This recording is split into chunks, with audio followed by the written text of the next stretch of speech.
नमस्कार सर्व स्वामी भक्तांना, तुमचं स्वागत आहे माझ्या चॅनलमध्ये soul journey with Shri Swami Samarth.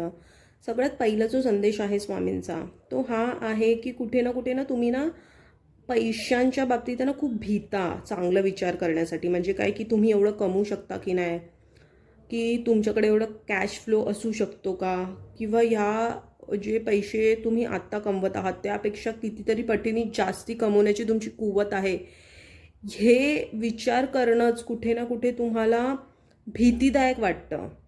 म्हणजे काय तर जे तुमच्याकडे आहे ना त्यातच तुम्ही कसरी काटकसर करून चालवता आहात. तुमची क्षमता जास्ती असूनही ना तुम्ही खूप छोटा विचार करतात पैशांच्या बाबतीत. हा सगळ्यात पहिला संदेश आहे. तर स्वामींना तुम्हाला ना हेच सांगायचं आहे की ज्या पैशांबद्दलच्या तुमचे विचार आहेत ते तुम्हाला बदलणं पहिलं गरजेचं आहे.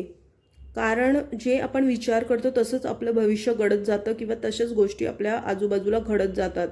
तर जर तुम्ही विचार करत आहात की माझ्याकडे एवढाच पैसा येऊ शकतो, मी एवढंच कमवू शकतो, माझ्याकडे पैसा टिकतच नाही, किंवा पैसा येतो कसा जातो कसा हे कळत नाही, शेवटी शेवटी तर पैसा पुरतही नाही, कसं हे मी भागू, कसं हे सगळ्या गोष्टी मी चालू, ह्या ज्या विचारातून आहे ना तुम्हाला कुठे ना बाहेर पडायचं आहे. कारण तुम्ही आहे ना युनिवर्सला किंवा जी कुठली शक्ती किंवा स्वामींना तुम्ही संदेश काय पाठवत आहात की तुमचे जे पैशांबद्दलचे बिलीफ सिस्टम आहेत ते खूप नकारात्मक नाही आहेत पण लिमिटेड आहेत.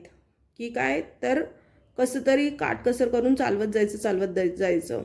तर नाही, जो तुमची आतली मनस्थिती बदलत नाही तोपर्यंत तुम्हाला खरोखर ज्या गोष्टी तुमच्या भाग्यात लिहिलेल्या आहेत त्या तुम्ही दुरावतात आहे. म्हणजे काय तर चांगल्या गोष्टी जेव्हा तुम्ही पैशांच्या बाबतीत विचार करायला लागेल की माझ्याकडे सगळ्या गोष्टी मी पैशांच्या थ्रू प्राप्त करू शकतो, तेवढी कुवत आहे माझी आणि तेवढी क्षमता आहे आणि मी त्यावरती तसंच काम करणार आहे, किंवा माझी किस्मत माझ्या हातात आहे, किंवा माझं जे भविष्य आहे ते मी स्वतः निर्माण करू शकतो स्वामींच्या कृपा आशीर्वादाने.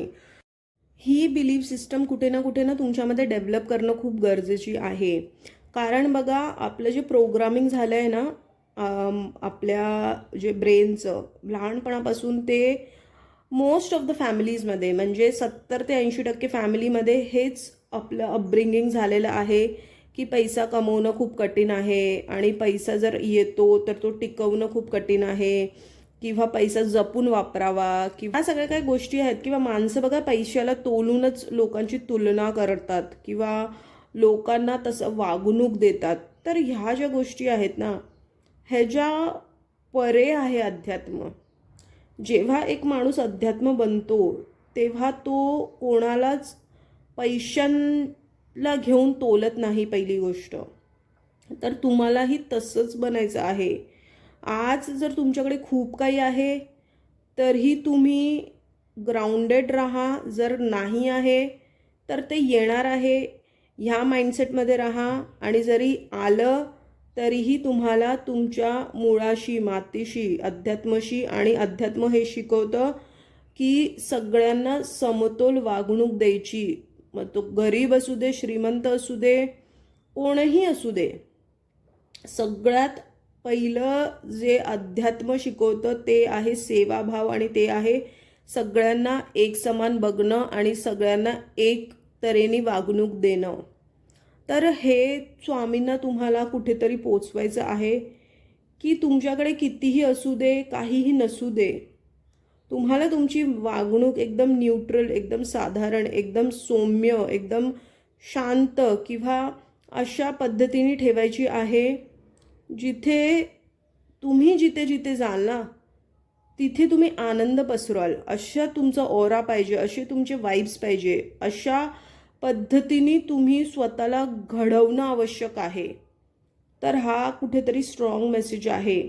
आणि तुम्ही ना खूप भीता, म्हणजे तुमच्या आयुष्यात अशा काही गोष्टी घडल्या आहेत ना ज्यामुळे तुम्ही भीता. प्रेम करण्यासाठी, दुसऱ्यांमध्ये प्रेम वाटण्याबद्दल किंवा प्रेमाच्या गोष्टी करण्यासाठी पण तुम्ही भीता. पैशांच्या गोष्टी विचार करण्याच्या बाबतीतही तुम्ही कुठेतरी भीता. तुम्हाला भीती आहे जर प्रेमामध्ये तुम्ही असे काही अनुभव घेतले आहेत त्यामुळे तुम्हाला प्रेम करण्यासाठी पण आता भीती वाटते, तर तुम्ही जोपर्यंत ती भीती काढत नाही आतून तोपर्यंत काहीही बदलणार नाही आहे. स्वामी तुम्हाला फक्त वाट दाखवू शकतात. चालायचं तुम्हालाच आहे. कोण तुमचा हात तिथे धरून स्वामी येणार नाही आहेत तिथे तुमचा हात धरून तुम्हाला चालवायला. तुम्हाला तुमची गाडी स्वतःच चालवायची आहे. स्वामी तुमच्यापर्यंत अशा काही गोष्टी पोचवू शकतात ज्या तुम्हाला त्यावेळी जाणणं गरजेचं आहे. पण सगळं काही करायचं आहे तुम्हाला स्वतःला. म्हणजे काय, जर तुमच्यासमोर एक ताट ठेवलेलं आहे त्यामध्ये जेवण आहे तर जेवायचं काम करायचं तुम्हाला. स्वामी तुम्हाला त्या ताटापर्यंत जेवणापर्यंत नेऊ शकता, पण पुढची क्रिया ही तुम्हालाच करणं गरजेचं आहे. म्हणजे काय, तर तुमच्या आयुष्याची किल्ली तुमच्या हातात घेणं खूप गरजेचं आहे. हा ठाम मेसेज आहे. हाच होता आजचा स्वामी संदेश. असेच स्वामींचे महत्त्वपूर्ण संदेश बघण्यासाठी माझ्या चॅनलला सबस्क्राईब करा, व्हिडिओला लाईक करा, कमेंटमध्ये श्री स्वामी समर्थ लिहायला विसरू नका. स्वस्थ रहा, स्वामींच्या नामात आपलं मन रमून रहा आणि कोटी कोटी धन्यवाद.